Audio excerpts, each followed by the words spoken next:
Olá meus amigos, sejam bem-vindos a mais um vídeo do História à la carte. Hoje o tema de nosso vídeo serão as revoluções inglesas. Muito bem amigos, a Revolução Inglesa ele é o resultado de uma série de conflitos ocorridos ali no final do século XVII. Nesse ocorrido nós tivemos ali conflitos que surgiram ali entre o parlamento da Inglaterra e a monarquia, a figura do rei. O rei até então tentava exercer o quesito do poder absolutista e o parlamento era contrário a isso. Uma situação um tanto quanto problemática que vai acabar culminando no surgimento de uma nova forma de monarquia que acaba definitivamente com a questão da monarquia absoluta da Inglaterra. Mas para podermos falar a respeito disso, voltemos um pouquinho no tempo e expliquemos um pouquinho sobre o parlamento. O parlamento é fruto de um governo de um rei chamado João Sem Terra. João Sem Terra, né, meus amigos, como o nome diz, era um rei que acabou ficando, digamos assim, empobrecido. E por que ele ficou empobrecido? Porque seu irmão mais velho, que era rei anterior a ele, o glorioso rei Ricardo Coração de Leão, ainda no século XII, no século XIII, da Inglaterra, Ricardo Coração de Leão foi um dos mais importantes reis a combater nas cruzadas, por exemplo. E Ricardo Coração de Leão foi um rei que viveu muito em combate. Ele viveu mais fora da Inglaterra combatendo do que dentro da Inglaterra. E para financiar os combates, do qual ele era tão afoito, ele acabou dilapidando a sua própria fortuna pessoal. É nesse quesito que depois de um combate mal sucedido, Ricardo Coração de Leão leva uma flechada no pescoço e acaba falecendo, que a coroa da Inglaterra vai para seu irmão mais novo. Seu irmão mais novo, que ficou conhecido como João Sem Terra, justamente porque Ricardo gastou quase toda a sua fortuna, ele nem estava cogitando a ideia de ser rei. Afinal de contas, Ricardo ainda era jovem, era um rei glorioso, valoroso, corajoso, seguido e honrado pela nobreza inglesa. Enquanto o rei João, digamos assim, ele era um rei perdulário, não estava preocupado com os problemas e as administrações que a monarquia exige.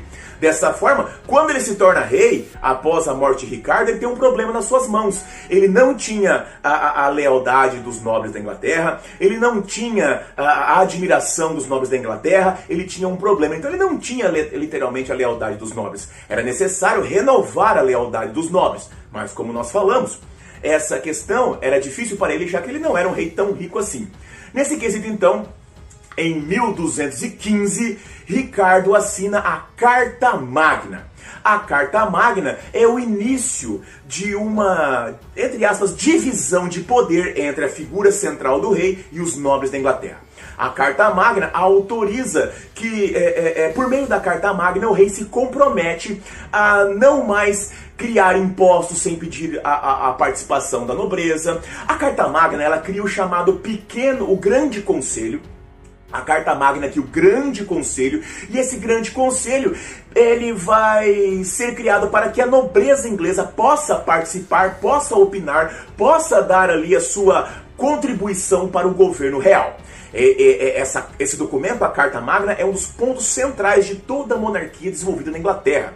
Nesse quesito, então, a Carta Magna existe para diminuir o poder do rei. A Carta Magna, ela vai diminuir o poder central. Ela vai permitir que as ações do rei possam ser fiscalizadas. Dessa maneira, teoricamente, não deveria ter havido nenhum momento absolutismo na Inglaterra, mas ele acabou existindo, como veremos no futuro. A Carta Magna, sendo criada então como um instrumento de diminuição, de controle do poder real, isso acontece em 1215. 50 anos depois, a Carta Magna é utilizada para a criação do parlamento.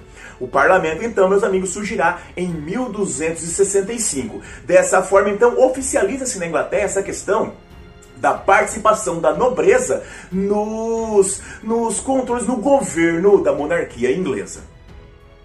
Com o passar do tempo, o parlamento ele vai incorporando outros elementos da sua sociedade. Dessa forma, o parlamento acabará se transformando numa casa com duas câmaras, né? O parlamento ele possui teoricamente duas câmaras. A chamada Câmara dos Lordes, onde estão os nobres, representantes da nobreza inglesa, e também nós temos a Câmara dos Comuns, onde estão ali os comuns, aqueles que não são nobres. Todos aqueles indivíduos que não são nobres, meus amigos, acabam indo para a Câmara dos Comuns. Com o passar do tempo, nós temos que essa Câmara dos Comuns acabará sendo tomada justamente pela burguesia. A burguesia vai acabar tomando ali toda a Câmara dos Comuns, mostrando a sua força econômica. Então, teoricamente, teríamos um parlamento onde é dividido entre burguesia, os comuns e os nobres, os lordes. O que acontece, meus amigos, é que a burguesia vai enriquecendo, a burguesia vai se desenvolvendo. Nesse processo de crescimento e desenvolvimento, nós temos então que alguns nobres irão acabar se emburguesando. Nobres que eram assim, uma pequena nobreza, nobres não tão poderosos, nobres mais do campo, mais retirados, uma parte da pequena nobreza. Surgirá então uma camada que são chamadas de gentry, que são nobres emburguesados. O que seriam a gentry? O que seriam esses nobres emburguesados? São justamente nobres que adotaram o modo de vida burguês e assim vivem como burguês, comercializam como burguês, são verdadeiramente burgueses em quase tudo, mas ainda são nobres. Então, meus amigos, esses indivíduos, a gentry, também estão ali dentro da Câmara dos Nobres, da Câmara dos Lords. Então, veja só, o parlamento se transforma na seguinte questão. Lembre-se que existem duas câmaras, a Câmara dos Lords e a Câmara dos Comuns. A Câmara dos Comuns, totalmente burguês. A Câmara dos Lords, ela vai ter uma subdivisão. Nessa Câmara dos Lords surgirá justamente uma subdivisão do que nós chamaremos de nobres, que é a nobreza tradicional, a nobreza ali, que é a nobreza que manteve o modelo de vida tradicional, com obtenção de terras, cobrança de impostos sobre os camponeses e assim sucessivamente. E dentro também da Câmara dos Lords surgirá a chamada gentry, que também está na Câmara dos Lords. Por quê? Porque a gentry, apesar de viver como burgueses, são, na verdade, nobres. Eles são lords, eles são nobres. Dessa forma, os burgueses, né, também são discriminados por essa gentry. A gentry, ela é tão rica quanto a burguesia mais rica, mas ela ainda tem a nobreza. Esse quesito, meus amigos, é o que existe dentro do parlamento da Inglaterra durante o período que estamos falando. O parlamento, meus amigos, ele surgiu como um órgão regulador, um órgão que iria regulamentar as decisões reais. Porém, como falei há pouco, na Inglaterra acabou existindo o absolutismo. Teoricamente, não deveria ter havido absolutismo justamente porque o parlamento limita o poder real. Porém, os reis da dinastia Tudor, começando com o rei Henrique VIII, que foi um grande rei absoluto da dinastia Tudor. Henrique VIII, nós já comentamos sobre ele aqui várias vezes, no surgimento do absolutismo, comentamos sobre eles no nosso vídeo de surgimento das monarquias nacionais, surgimento da reforma protestante. Henrique VIII foi muito citado aqui no nosso canal. Henrique VIII, meus amigos, ele foi um rei absolutista. Por quê? Porque ele conseguiu ter ali acordos. Ele conseguiu fazer com que o parlamento não fosse um órgão regulador, mas fosse um órgão confirmador. Apenas confirmava as suas ordens. Além de Henrique VIII, nós temos Elizabeth I. Elizabeth I, meus amigos, indiscutivelmente a maior monarca que a Inglaterra já teve. É no seu governo que esse conciliamento, essa conciliação entre nobres, entre burgueses, entre lords, entre gentry se consuma. Além disso, Elizabeth I conseguiu conciliar os interesses religiosos. Depois da Reforma Protestante, meus amigos, a Inglaterra virou um turbilhão de religiões. Nós temos ali os católicos tradicionais, nós temos ali os anglicanos, religião criada por Henrique VIII, nós temos os puritanos que são ali os calvinistas, nós temos ali várias religiões. No governo da Elizabeth I, ela conciliou todos esses interesses. Interesses religiosos, interesses políticos, interesses econômicos. Elizabeth consolidou a Inglaterra e a monarquia inglesa como um dos maiores períodos desse momento. Por isso ela é tão importante neste momento. Ela é, indiscutivelmente, a maior monarca da Inglaterra. A rainha que foi o ápice do absolutismo. Porém, ela era conhecida como Rainha Virgem, porque nunca se casou, oficializando que apenas tinha olhos e apenas tinha compromisso com o povo da Inglaterra. Dessa forma, como ela nunca se casou, ela não teve herdeiros. E em 1603, ela falece. Com a morte de Elizabeth I, em 1603, começa uma crise política que vai acabar culminando na Revolução Inglesa. Com a morte de Elizabeth I, meus amigos, subirá aos tronos seus primos, que são ali descendentes da monarquia escocesa. Estamos falando dos reis Stuart. A dinastia Stuart assumirá o trono com o fim da dinastia Tudor. Nesse quesito, os Stuart não tinham a mesma habilidade política para governar a Inglaterra como tinha Elizabeth, como tinha Henrique VIII. Dessa forma, então, meus amigos, vamos lembrar uma pequena coisa. Existem dois tipos de absolutismo muito importantes que nós temos que lembrar. Primeiro, nós temos o absolutismo por direito divino. O rei é escolhido por Deus e dessa forma deve ser obedecido como ser divino. Existe também o absolutismo por direito de fato. O rei se prova a melhor opção, o mais hábil para governar e dessa forma possui apoio das camadas sociais. Veja só, meus amigos, na Inglaterra existia absolutismo por direito de fato. Henrique VIII, Elizabeth I conseguiam angariar e conciliar todos os interesses das camadas poderosas da Inglaterra e dessa forma governavam com o apoio dessas camadas. Absolutismo por direito de fato. O que acontecerá é que cada vez mais os Stuart provarão que são incapazes, incompetentes, não conseguem manobrar os interesses tão difusos e díspares que existiam na Inglaterra. Dessa forma, eles passam com o passar do tempo a tentar impor na Inglaterra absolutismos por direito divino, porque é mais fácil de governar.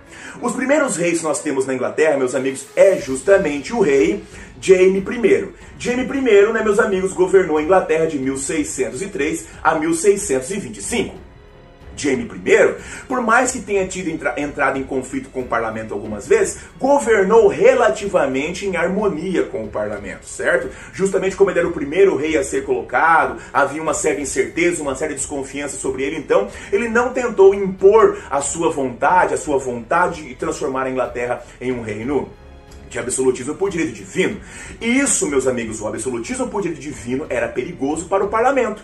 O parlamento tinha uma salvaguarda em si, que é a Carta Magna, que garantia o seu direito de participar da política na Inglaterra. Se fosse tirado essa ideia de absolutismo por direito de fato, de participação parlamentar garantida pela Carta Magna e colocada uma vertente de absolutismo de direito divino, o parlamento perderia poder. Isso não é interessante. Então, meus amigos, o parlamento exerceu uma cobrança muito forte ali sobre o rei. No entanto, em 1625 o rei vai falecer. E aí nós temos então que vai subir ao trono justamente Carlos I. Carlos I governou de 1625 a 1649. E aqui, meus amigos, nós temos muitos conflitos com o parlamento. Carlos I vai jurar o chamado Bill of Rights, que é uma declaração de direitos, uma petição de direitos, garantindo que iria honrar a participação parlamentar ali na política inglesa. No entanto, assim que ele faz isso e assume o trono, ele começa justamente a fazer ali ações absolutistas desrespeitando o parlamento. Um dos quesitos mais importantes que nós temos ali sobre o rei, desse momento, né, é justamente pelo fato de que Carlos I vai expandir, sem autorização do parlamento, o chamado Ship Money. Ship Money era um imposto que existia sobre principalmente as cidades mercantes, as cidades costeiras, quando havia necessidade de reformar, construir navios para a frota britânica. Carlos I vai colocar esse imposto sobre toda a Inglaterra em um momento que teoricamente não havia necessidade. Dessa forma cria-se um clima, cria-se uma tensão muito forte entre o parlamento e Carlos I. O parlamento relembra Carlos I daquela questão do Bill of Rights, que as decisões do rei devem ser aprovadas pelo parlamento. E isso vai irritar incomensuravelmente Carlos I, que vai fazer em 1629, vai fechar o parlamento da Inglaterra. Carlos I vai deixar o parlamento da Inglaterra fechado de 1629 até 1640. Na realidade, ele só vai reabrir o parlamento da Inglaterra porque ele precisava ampliar ainda mais a taxa de impostos, porque ele havia se envolvido numa guerra contra a Escócia, né, contra a sua própria Escócia, e aí para ampliar exércitos, ele precisava de mais impostos. Como o parlamento ele é formado pela Câmara dos Comuns, todos cheios de burgueses, pelos nobres que foram emburguesados, a gentry, esses nobres emburguesados, a gentry e a burguesia, são oposição ao rei. Quem fica do lado do rei é apenas a nobreza tradicional. porque o rei mantém ali os laços tradicionais com essa nobreza tradicional, e aí fortalece eles. Agora, a gentry, que vive como burguês, e a própria burguesia são contra. Quando Carlos I reabre o parlamento aproveita esse momento para passar leis, para passar elementos que vão desagradar a Carlos I. Carlos I tenta fechar o parlamento novamente, mas aí, quando ele tenta fazer isso, acontecerá a Guerra Civil Inglesa. A Guerra Civil Inglesa, meus amigos, ou também chamada Revolução Puritana, aconteceu aqui de 1642 a 1649.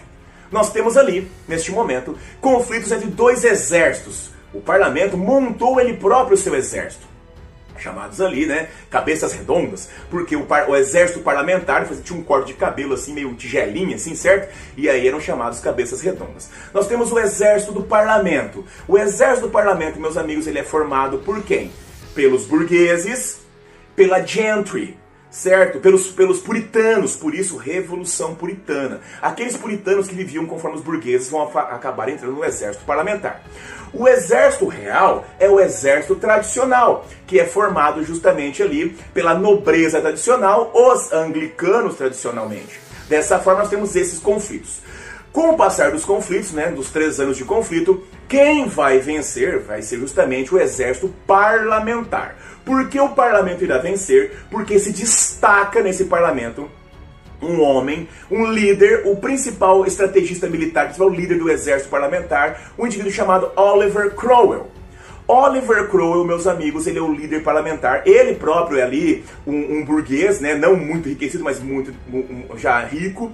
E ele vai ter uma ideia muito interessante que vai fazer com que isso se faça toda a diferença. No exército real, as promoções são apenas reservadas à nobreza tradicional. Se você não é o nobre no exército real, você nunca vai galgar espaços de crescimento. Agora, se você é um indivíduo do exército parlamentar, no exército parlamentar as promoções são feitas por mérito, por destaque, por honra, por capacidade. Ou seja, você é um cidadão que é empobrecido, mas faz parte do exército parlamentar e se destaca nos combates, você vai ter a chance de progredir na vida. E isso faz com que cada vez mais pessoas vão aderindo ao exército parlamentar. O exército parlamentar vai ficar cada vez com mais força e aí, meus amigos, ele chega à vitória.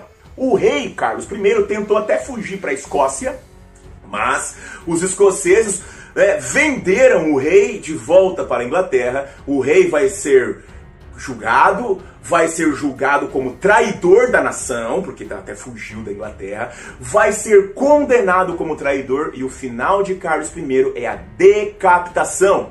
Carlos I será decapitado no final da Guerra Civil Inglesa ou da Revolução Puritana. Meus amigos, Revolução Puritana é porque neste momento, no final ali em 1642, nós temos que o exército parlamentar, formado principalmente por puritanos, agora vai assumir o comando da Inglaterra. Neste momento, então, nós teremos ali a chamada República Puritana. A monarquia é extinta e agora terá uma nova forma de governo. Uma forma de governo teoricamente mais democrática, onde é permitida a participação de seus cidadãos. Teoricamente, como vocês vão ver. Nesse quesito, quem será escolhido líder da República Puritana é justamente Oliver Cromwell. Por isso, vocês poderão encontrar em alguns lugares chamados República de Cromwell. Nesse momento, pessoal, Oliver Cromwell precisa restabelecer o poder econômico da Inglaterra que estava abalado. Nesse quesito, talvez, uma das coisas mais importantes que Oliver Cromwell faz é estabelecer os chamados Atos de Navegação, de 1651. Os Atos de Navegação de 1651 proibiam que qualquer comércio, qualquer negócio fosse feito com a Inglaterra e fosse transportado por navios não ingleses. Como assim? Naquele momento, meus amigos, a Inglaterra era uma força econômica considerável. Dessa forma, muitos países queriam vender os seus produtos, fazer negócios com a Inglaterra. Pelos atos de navegação, só eram permitidos transportar produtos para a Inglaterra por meio de navios ingleses. Isso faz, então, com que a marinha inglesa cresça e se fortaleça. Isso, meus amigos, feitos em 1651, faz com que Oliver Cromwell potencialize a gama econômica para a marinha inglesa. Na época de Elizabeth I, a Inglaterra já possuía a maior marinha de guerra do mundo. Agora, graças aos atos de navegação de Oliver Cromwell, a Inglaterra possuirá a maior marinha mercante do mundo. Ela vai crescer significativamente, afinal de contas, quase todas as pessoas vão querer fazer negócios com a Inglaterra. E para isso, precisavam contratar navios ingleses. E isso vai fazer uma grande potência, vai fazer um grande crescimento econômico para a Inglaterra. Porém, outros países não gostarão tanto, como por exemplo, a Holanda. Nesse processo, a Holanda era a maior concorrente mercantil da Inglaterra. A marinha holandesa era a segunda maior marinha naquele momento, e com os atos de navegação de Oliver Cromwell, prejudicou fortemente a marinha holandesa. Nesse quesito, então, nós teremos que acontecerá a Guerra Anglo-Holandesa, que irá acontecer de 1652 a 1654. Nesse quesito, meus amigos, nós temos que no final do processo de conflitos, como a Inglaterra já possuía a maior marinha de guerra, ela sairá vitoriosa. Nós temos então, pessoal, que no final da guerra anglo-holandesa, a Inglaterra possuirá finalmente a maior marinha de guerra e a maior marinha mercante. Um detalhe, meus amigos, no meio desse processo, no meio da guerra, Oliver Cromwell, que tinha apoio de grande camada da burguesia dos puritanos, Oliver Cromwell, que tinha apoio das camadas ali do exército, vai dar um golpe de Estado na República Puritana. Por quê? Porque para proteger a Inglaterra dos perigos da guerra, para poder governar com maior exatidão, Oliver Cromwell, olha só, no meio da guerra anglo-holandesa, hein? A guerra vai de 1652 a 1654. O que ele fez, olha só, 1653, malandro. O que ele fez? Ele fechou o parlamento em 1653 e se declarou Lorde Protetor da Inglaterra. O título de Lorde Protetor da Inglaterra concentrava todas as decisões, todos os poderes em suas próprias mãos. Um título que agora, meus amigos, olha só, Lorde Protetor da Inglaterra, um título vitalício, vida toda, hereditário, passa de pai para filho. Repare bem, meus amigos, nesse quesito, Oliver Cromwell, ele vai acabar assumindo um título que é praticamente o título de rei. Ele só não virou rei porque ele não tinha sangue nobre, então ele criou um título para si próprio. Nesse momento, ali, Oliver Cromwell utiliza esse título de Lorde Protetor para implementar a ditadura puritana na Inglaterra. Meus amigos, ali com o final da Guerra Anglo-Holandesa, em 1654, começará um período ditatorial de Oliver Cromwell, onde ele vai perseguir os não puritanos, perseguirá católicos, perseguirá anglicanos. Será realmente uma ditadura puritana na Inglaterra. Esse governo vai durar ali até 1658, data da morte de Oliver Cromwell. Como o título era hereditário, o título passou para seu filho, Richard Cromwell. Richard Cromwell não tinha as mesmas habilidades políticas, militares, não tinha as mesmas capacidades de seu pai. O final de Richard Cromwell, né, depois de um pequeno período de conflitos ali, bem pequeno, nós temos ali que ele será deposto. Nesse quesito, o que agora deve ser feito? O parlamento, então, está sem saber o que fazer. O parlamento antes, ele era governado ali, tinha a monarquia, mas a monarquia sempre tentando derrubar o parlamento. Acabou a monarquia, colocou uma república. A república surgiu um tirano, um ditador, que também tirou o parlamento. Bom, o que os parlamentares pensam? Bom, pelo menos na época da monarquia nós tínhamos a Carta Magna, que o rei jurava lealdade ao parlamento. Bom, então fazer o quê? Vamos retornar à monarquia. Nós temos então a chamada restauração monárquica na Inglaterra. Nesse momento, nós temos então que será devolvido o poder para a antiga dinastia Stuart. Carlos I havia falecido, mas temos Carlos II. Nesse momento, meus amigos, o parlamento ele começa mais uma vez a ter ali aquelas disputas que existiam outrora. Que disputas? O rei deve ter o controle total, o parlamento deve ter participação. Nesse quesito surgirão dois grupos que vão dividir o parlamento durante o governo de Carlos II. Carlos II, meus amigos, governou ali entre 1651 1660 a 1685. Neste momento, Carlos II, então, surgirá esses dois grupos. Nós temos o primeiro grupo, que é chamado de Whig. O grupo dos Whig, ele é justamente favorável ao controle parlamentar, onde o poder seja mais exercido pelo parlamento. Além dos Whig, nós tínhamos os chamados Tory. E os Tory, eles defendiam o controle monárquico, onde o rei deveria ter o controle maior sobre o poder estar centralizado nas mãos reais. Essa disputa irá se perpetuar até 1685, onde temos o falecimento de Carlos II. Com o falecimento de Carlos II, subirá ao trono o último rei dos Stuarts, o rei Jaime II, ou Jaime II. Jaime II irá governar de 1685 a 1688.